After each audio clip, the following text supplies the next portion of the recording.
Salam, bugün sizinlə şou və mədəniyyətdən danışacağıq. Son illər Azərbaycanda şou anlayışı o qədər populyarlaşdı ki və mədəniyyət bundan o qədər ziyan çəkdi ki, bizim təsəvvürümüzdə bu iki kəlmə, bu iki söz, şou və mədəniyyət anlayışları bir-birinə rəqib, düşmən anlayışlara çevrildilər. Bu beləmi olmalı idi? Sizə sualım var. Doğrudanmı mədəniyyət və şou bir-birinə zidd anlayışlardır?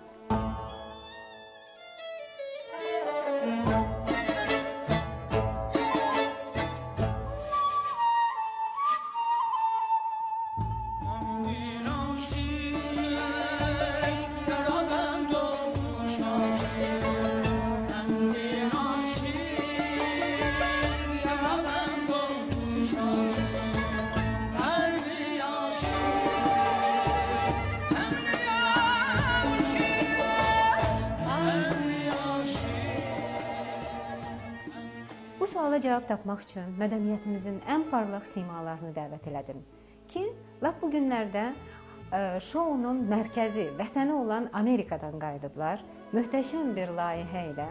Çünki təsəvvür eləyin ki, 10 gün ərzində Amerikanın ən məşhur konsert salonlarında Üzeyir bəyin Leyli və Məcnunu səslənib Alim Qasımov və Fərqanə Qasımovanın ifalarında. Xoş gəlmisiniz, təbrik edirəm sizi Alim müəllim. Xoş günlərinizə gələk. Əslində özümüzü təbrik eləməliyik. Çünki mədəniyyətin təsirini çəkən, mədəniyyət üçün canı yanan hər kəs bu layihənin nə qədər bizim üçün əhəmiyyətli olduğunu dərk edir. Çox sağ olun, diqqətinizi görə. Mən də çox şadam ki, yenə sizinlə söhbətə gəlmişəm, görüşmüşük və doğrudan da yəni məsələn bizim belə bir işimiz ondan asılıdır ki, biz işimizi görürük, amma işimizlə bahəm bizim mədəniyyətimiz, mənəviyyatımız bütün başqa ölkələrdə təqdim olunur. The story of Layla Majnun, you start with, like Romeo and Juliet, lovers who can never meet, right? Because their families don't want them to be together. But so you start from this very poignant human part, but then you get to sort of more of a universal, transcendent love place. And that happens in Alim's singing, and I know that's what Mark brings to it as well. Həqiqətən tarix üçün, Azərbaycan tarixi üçün həm bir daha Üzeyir Hacıbayevin və Məhəmməd Füzulinin bilirsiniz, xatirəsinin demək ki, ucalığını bir daha ucalığıdır ki, onların dahililərinin ucalığıdır ki, bu onların əziyyəti hətta Amerikaya qədər gedib çıxdı, baxmayaraq üstündən neçə vaxt keçib, illər keçib, əsr keçib. Həm də sonuncu bizim səbəbkarımız Alim Qasımovdur ki, bu onun yəni biz bunu mütləq qeyd eləməliyik ki, onun əziyyətinin bəhrəsidir ki, o ilk dəfə öz sənətini Yoyoma Silk Road ansamblında göstərdi və o kiçicik bir orada çıxışını gətirib böyük bir səhnələrə gətirdi. Hətta böyük bir ordunu da arxasıca gətirdi. Böyük hadisədir və mən çox istərdim ki, buna xalqımız sakit durmasın. Mən fikirləşən Fərqanə xanım, sizə hərdən elə gəlmədimi ki, əgər şou məzmunlu bir xəbər olsaydı, daha tez tirajlanardı? Bəli, elə də oldu. Çünki mən orada, bilirsiniz, çox sevdiyim, pərəstiş etdiyim bir insanın qəbrini ziyarətə getdik, Bruce Lee. Çünki o həm karatist kimi tanınsa da, o böyük bir filosof olub. Onun fəlsəfi fikirləri mənim üçün həmişə maraqlı və mən onun fanatı olmuşam.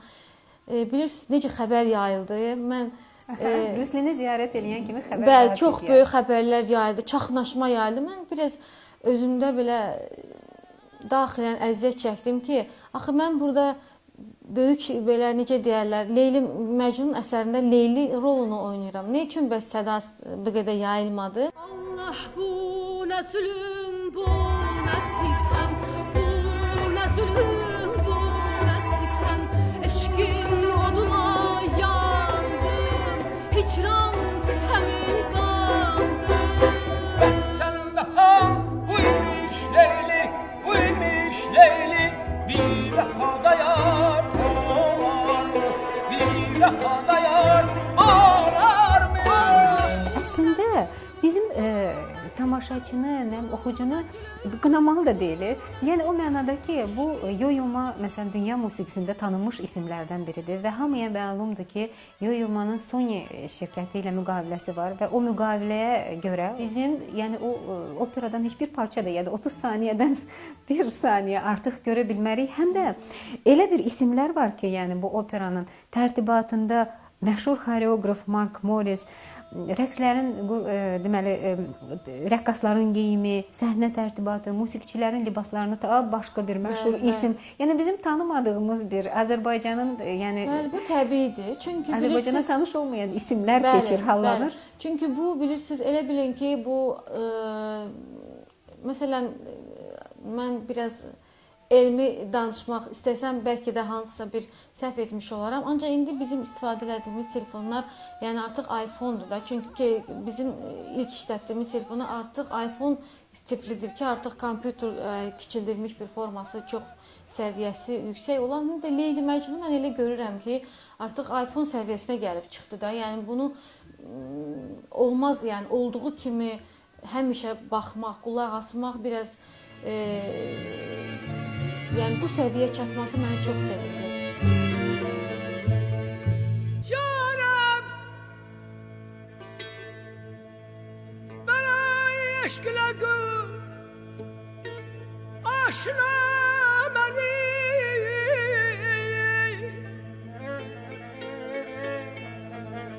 Bir dem bana eşkiden etme cüda.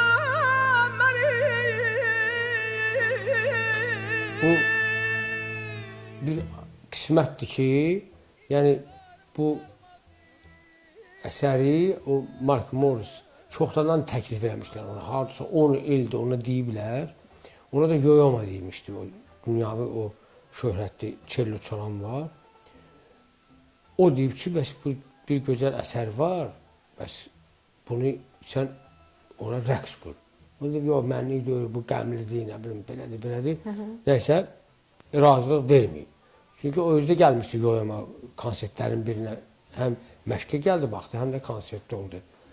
Yəni, sonra danışdı ki, bəs bu elə bunun xasiyyəti belədir. Deyər, yox, amma bir 5 il, 3 il keçər, haçaq keyfi istəyəndə bir gün sonra başladı işə. Ona görə, yəni, onun orada olmağı, Üzeyir bəyin, Füzulinin orada ruhu olmağı, sənəti olmağı və bizim də orada Yüngülbarı onu korunmaq şərti ilə ifamız, elə bir ki, o cəm halda çox yüksək səviyyədə onu qəbul edirlər. Yəni Yo-Yoma özü çox məşhur bir isimdir və hətta yəni yeni isimlər qatıldıqca bu operanın populyarlığı da artır, tamaşaçı kütləsi də genişlənir, hə? Çox böyük, bəli. Orada 3 mini zallarda biz çıxışlar elədik. İnanın ki, yer yox idi. Hətta biz orada bəzi dostlar vardı ki, Azərbaycanlılar bir-iki nəfər ki, çox bilirsiniz, narazılıq keçirdilər ki, bizim niyə xəbərimiz yoxdur? Biz də dedik, bu sizin zəif nöqtənizdir ki, əgər burada yer yoxdursa Amerikanlının əlindən sizin niyə xəbəriniz yoxdur? İstədik biraz onlara hörmət edək, içəri keçsinlər. Bilet, 2 dənə bilet bizə güclə, minnətlə tapdılar. Çox böyük reklamla, çox böyük səviyyəli bir tamaşa kütləsi var idi. Anşlaqla hər konsertlər yəni qarşılandı.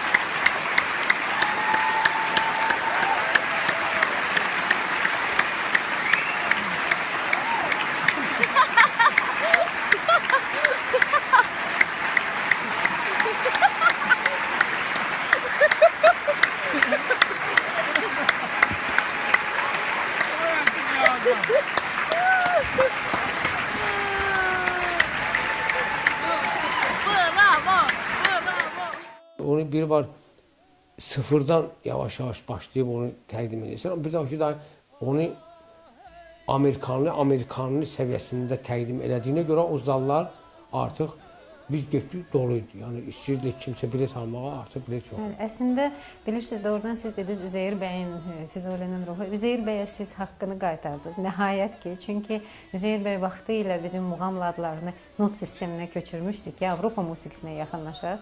İndi onun bu möhtəşəm musiqisi. Bu möhtəşəm sözünü də istifadə ediblər o qədər şou aparıcıları ki, alim müəllim. Biz deyəsən gərək özümüzə təzə sözlər tapaq. O qədər bunu belə mənasını bir balaca cılızlaşdırdılar ki, həqiqətən möhtəşəm sözünün istifadə olunacağı yerdə o sözdən istifadə etməyə çətinlik çəkirik.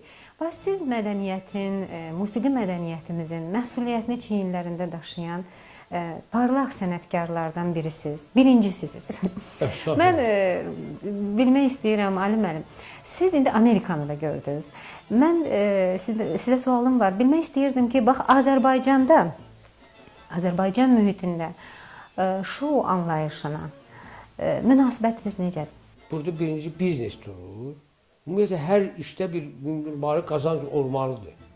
Çünki bu o biznesi də yəni tək ifası eləyə bilməz. Onun ətrafı gərək çox böyük bir qüvvə olmalıdır ki, o şounu yarada bilsinlər. Ali müəllim, siz yüksək səviyyəli şoudan tək sənətkar o şounu yarada bilməz. Bəli, siz düz fikirləşirsiniz. Çünki əslində, yəni mənim verdiyim sual əksinə onu sənətkar eləmir. O şounu sənəti olmayanlar, başqa adamlar yaradır. Təşkil eləyirlər. O sənət onu ətrafında bir əşya kimi, istifadə kimi, bir alət kimi istifadə edirlər. Görürlər ki, bu adamdan şou düzəltmək olar. Onun üçün qəsrunu tikirlər, onun üçün yemək içmək düzəldirlər, idman zalı açırlar, onu figura salırlar, onu masaj edirlər, onu o formaya, o adamın gözü ilə. Bu ayrı bir işdir. Düz buyurdunuz. Çünki mən bilirsiniz, əslində bizdə məsəl üçün bu kanalları zəbt eləmiş şouya münasibət bəzən mədəniyyətə təcavüz kimi ona bizə nə deyirlər? Kanallar şovu. Ona ad qoysalar daim alırlar. Televiziya şovçuları. We've seen very little, just a little rehearsal clip of some of the choreography, but none of the staging, and a little bit of hints of the costumes as well. So, yeah, we can't wait for it to all come together. Tamamilə doğrudur. Çünki əslində şou sözünün mənası bir tamaşa deməkdir. Yəni baxımlı bir hadisə, səhnə hadisəsi. Baxımlı bir hadisə, həm də ki o elə bir böyük publika yığırlar ki ora. Yəni o büdcəni də doldurur və o dünyaviləşir və orada da o boş sənətkarlar olmur orada.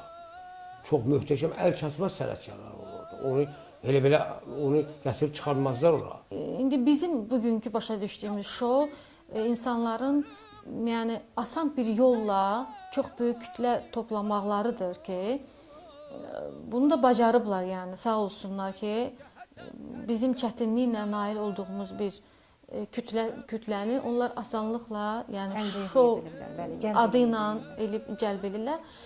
Yəni bu artıq dünyada belədir. Bunu biz heç bir şeylə dana bilmərik. Ancaq bizim həqiqətən bu Leyli Məcnun tamaşasında həqiqi bir şou var idi. Çünki orada elə bir rəqs qurumu var idi ki, o rəqs özü də müasir rəqslərdən sayılırdı. Müasir rəqs növüdür. Nə balet idi, nə yəni orada necə deyim, yeni dövrün bəli, çox, yəni baxanlar da görəcək ki, bu orada bəzi insanlar var idi ki, bizə fısıldayırlar qulağımıza ki, biz ancaq sizi dinləmək istəyirik. Bu nəsə belə bizə mane olur belə. Yəni ancaq biz özümüz çox yəni ürəkdən qəbul elədik ki, bu rəqs bizim musiqimizə çox möhtəşəm bir rəng qatdı. Yəqin ki, hər bir şeydə hədd olduğu kimi burada da bir hədd var da. Məsələn, siz də Amerikada muğam ifa elədiniz, məşhur operanı ifa elədiniz. Yəni bu operanın Azərbaycanda ifaçıları hətta kiçik bir səhnənin belə o operadan çıxarılıb hansısa bir səhnə ilə dəyişməsinin əleyhinədirlər. Və mən bilmək istəyirəm ki, o çox şeylər dəyişilib. Amma o dəyişilmə o demək deyil ki, buna əl vurmaq olmaz. O qanunu olan yerdə var, amma orada əlbəttə dəyişikliklər oldu ki, onu biraz yeniləşdirmək, ritmə salmaq, onu formaya salmaq ki, o onu qəbul etsinlər, yesinlər. Əlbəttə, daha baxımlı olsun və Daha daha qəbul baxımlı və edilən daha olsun, daha tez- kütləvi tamaşaçı Bəli. toplasın. Ali müəllim, yəni bu belə bir hədd və sərhəd görürsünüzmü ki, məsələn, ki bax bu sərhəddi keçəndən sonra həmin o baxımlı eləmək arzusunda da mədəniyyət faktını. Bax bu sərhəddi keçəndən sonra istənilən sənət artıq bayağılığa tərəf addım atmış olur. Yəni belə bir sərhəd var, belə bir şey hiss eləyirsiniz ki, bax bunu eləmək olmaz. Mən belə başa düşürəm ki, yəni bu televiziyaya çıxıb o şou göstərmək, ona şou demək olmaz. Aha, o tamam başqa bir O səviyyə. televiziyaya çıxıb orada belə şeylər sərbəstliklə özəl şou kimi verirlər. O şou deyil. Mən o şou Gözəlini gördünüz də. Yəni dünyada görürəm ki, o ayrı bir şeydir. Orada əsl sənət gedir, amma o əsl sənət şou kimi onun çox böyük publikası var və onu da qıraq-bıçağını da düzəldənlər əsl şou olur. Yəni mən elə Zövq sahibləri. Hə, yəni ki, hə, ona görə bizdə o yüngülbari diskoteka formasını demək olar daha maraqlı çıxar. Bizi hələlik o forma gedir. Həm toylarımız diskotekadır, həm də televiziyamız diskotekadır. Ali müəllim, bax maraqlıdır. Siz indi biz bilirik ki, bu layihə başlayanda o məşhur o Yoyomanın İpək Yolu ansamblı və siz səhnədə yalnız, yəni siz ifa edirdiniz və fonda miniatürlər gedirdi. Bəli. Bu dəfə rəqs əlavə olundu, xoreografiya, geyimlər. Yəni bu sizin ifanıza ümumiyyətlə mane olurdu, olmurdu, daha da sizi ruhlandırırdı Yox, və yaxud ruhlandırıcı əksinə? yer də var idi. Biraz da çox diqqətli olmaq anları vardı orada. Həm Fərqanada, həm məndə. Çünki artıq onlar bizə dedi ki, necə var elə oxumaq lazımdır. Mən dedim ki, bu necə var ola bilməz. Bizə hərdən bir ilham gəlir, eşqimiz gəlir, bu olmayacaq. Bəli, Ona onlar görə o notlar məcbur öyrəşir. oldu ki, o doğrudan ya, başı işləyir də. Deyirəm, ona görə də bu dünyavi, yəni tanınmış adam var. Və biz başladıq rəqslə, muğamı rəqslə məşq eləməyə. O əlin harda eləyəndə biz həmən o beyti deyirdik. Məsələn, qız gəlirdi, Fərqanəyə tərəf yaxınlaşıb, nəsə bir jest eləyəndə Fərqanə o ikinci cümləyi deyirdi. Sonra sətir məzmun, 4 dənə məzmun, 4 dənə Leyli, bir Leylinin anası, bir Məzmunun anası. Yəni onlar səhnədə 45-50 dəqiqə dayanmırlar. Hamısı hərəkətdədir. Hə, mən də elə tamaşa başlayanlar elə onlarla belə tanışdım. Çünki o bir zikir kimi mən yoxsa özümü o hala sala bilmirəm. Düzdür. Ha, belə hərəkət nə gördüm? Ha, mən də qoşulmuşam onlara. Mən üçün rahat edim. Amma Fərqanənin biraz başı bağlıdır, güvənəzəndir. O istərsəməz gördüm o mənim halıma düşəmir. Çünki o rəqs edir. O biraz daha gərgindir. Hə, o bir belə xanım kimi oturub. Elə də oturmalı, amma belə oturanda da o hala gedib düşünürəm. Amma mən çox o da rahat idim. Biz əvvəl Yoyoma ilə oxuyanda bunu 2009-cu, 2008-ci illərdə çox konsertlər verirdik ştatlarda. Biz orada öz halımızla, öz belə deyəndə ərkəsonluğumuzla oxuyurduq. Ancaq burada biz onları güzəştləri getməli olduq. Artıq uyğunlaşmalıyıq. Uyğunlaşmalıdır və burada həm hal və həm bir necə deyim sizə, əməkdaşlıq öz yerini tutmalı idi. Ona görə bizə mane olmurdular. Orada çox gözəl bir qarşılıqlı bir məqamlar yaranırdı. Həm də orada bizim o rəqsçilər bizim musiqiləri o qədər gözəl öyrənmişdilər ki, yəni detallara qədər, muğamların sözlərinə qədər onlar o hərəkətləri yaşayırdılar. Onlar hələ bu muğamı çox uzun illər xatırlayacaqlar, çünki Xatırlayacaqlar. davamlıdır. Yəni ayrılanda da bizimlə yenidən görüşmə ümidi ilə ayrıldılar. 2017-ci, 2018-ci ildə artıq inşallah ki, bizim artıq zallarımız tutulub Allahın köməyi ilə. Bircə Allah yol versin, sağlıq versin ki, bu sənəti, bu operanı Leyli Məcnun inşallah daha da çox tanıdaq, tanış eləyək. Bu məşhur violonçel ifaçısı Yoyoma bu dünyada çox məşhur isimlərdən biridir. Bəli. Və mən onunla bir müsahibə oxudum. Bir maraqlı məqam gəldi, yəni dəydi gözümə. Yoyoma bir neçə aləti var.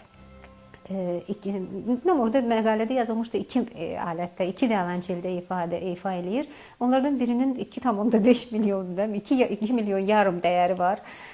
O biri isə məxsusi barok üslubuna köklənmiş bir violonçeldir və Yo-Yo öz həmin o musiqi aləti haqqında müsahibədə deyir ki, usta Stradivarinin, yəni əlindən çıxmış bir violonçeldir və mən onu hər konsertdən qabaq nəvazişlə kökləyirəm. Mən onu nəvazişlə sakitləşdirirəm, yoxsa alət, yəni musiqi aləti məndən yola getməz. İndi biz hamımız bilirik ki, dünyada ən kamil musiqi aləti insan səsidir. Və bunun təbii ki, sizə verilən o böyük hədiyyənin dəyəri təbii ki, o violonçeldən qat-qat yüksəkdir. Heç müqayisəyə gəlməz. Siz də öz səsinizə qulluq eləyirsiniz.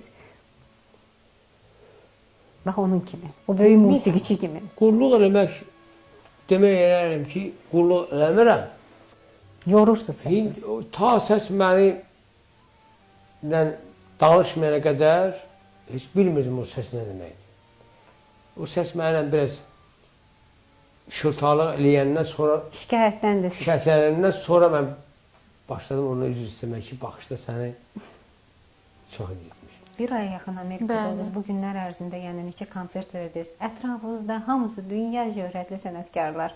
Yəni əslində siz özünüzü orada bir balaca sıxılmış hesab eləyə bilərdiniz. Çünki ətrafınızda böyük isimlərdir, məsələn, dahi insanlardır. Məncə orada siz elə bir daha rahat idiniz, hə? İnanın ki, mən orada çox xoşbəxt oldum bu bir ayda. Həm qayğısız günlərimi yaşadım, həm orada məşhur olduğumu hiss elədim. Həm orada necə əzizləndiyimi hiss elədim. Həm siz Amerikanlıların gözündən yaş çıxartmaq, onları sevindirmək hissini. Həm də mənə oradan xəbərlər gəlirdi ki, məsələn, şəbəkələrdən hicablı xanım Amerikada bu çaxnaşmalı vəziyyətdə bizi müsəlmanları belə təhqir eləyən vəziyyətdə siz hicabınızla bizim başımızı ucaldırsınız belə. Yəni orada mən nə yalan deyim? Yaşadınız yəni, gözəl. Nə yalan deyim? Həyatımın ən gözəl anlarını yaşadım.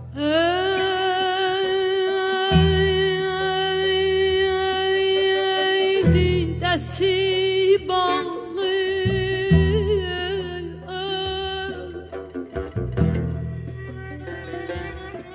qəlbi dağlı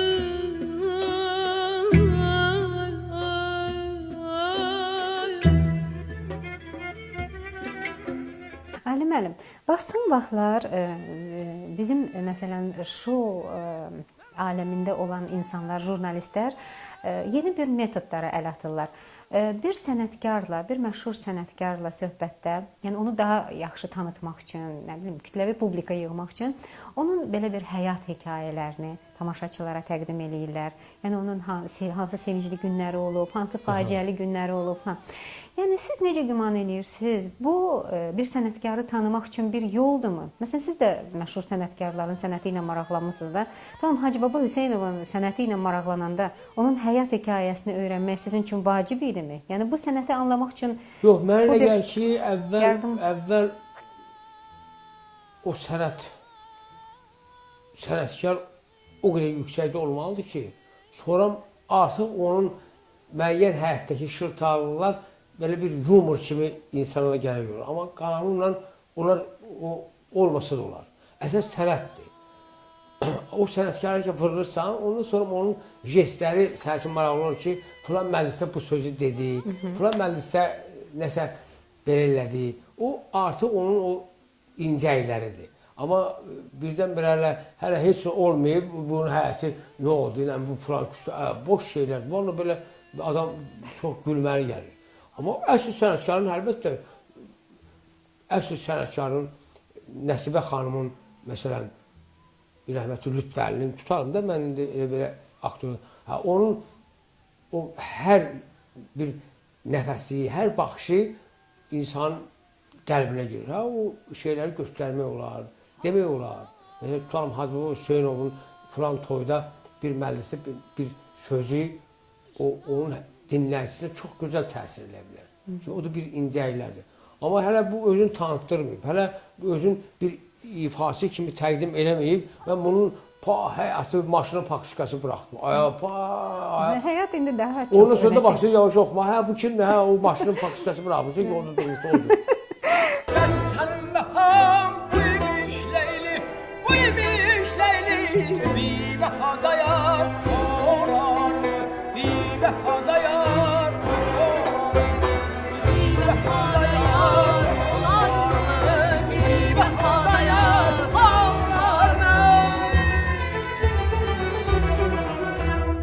Sizin tələbəniz Fərqanə, yəni öz necə deyim, öz ifaçılıq sənətində, yəni öz yaşına görə o qədər böyük zirvələrə çıxdı ki, məsələn də, yəni Avropada, Amerikada çox böyük musiqi layihələrinin iştirakçısı oldu.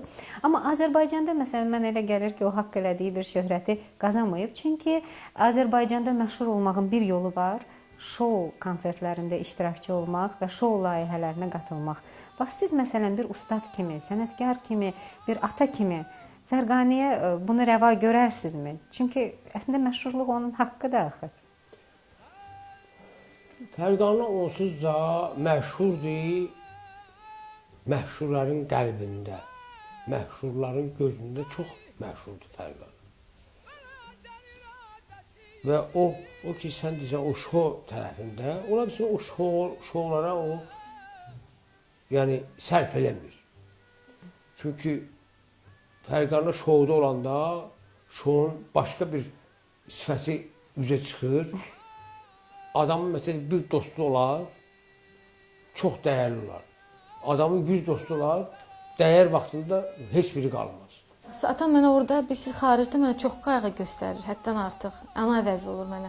Hərdən mənə zarafatcan deyir ki, hərdən ana ürəyi oxuyanda bir ata ürəyi də oxuyarsan da. Deyirəm, gözüm üstə. Haçan zakaz desələr, mən ata ürəyi də oxuyacam.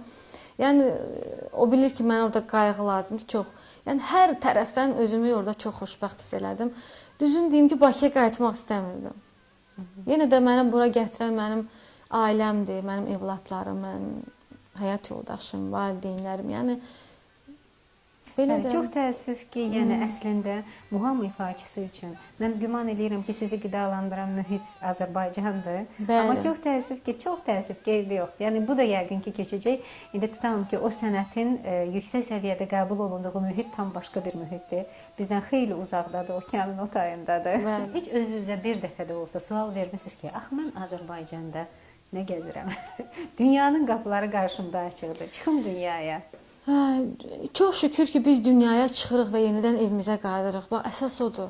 Çünki qəribçilik özü də yaxşı bir şey deyil.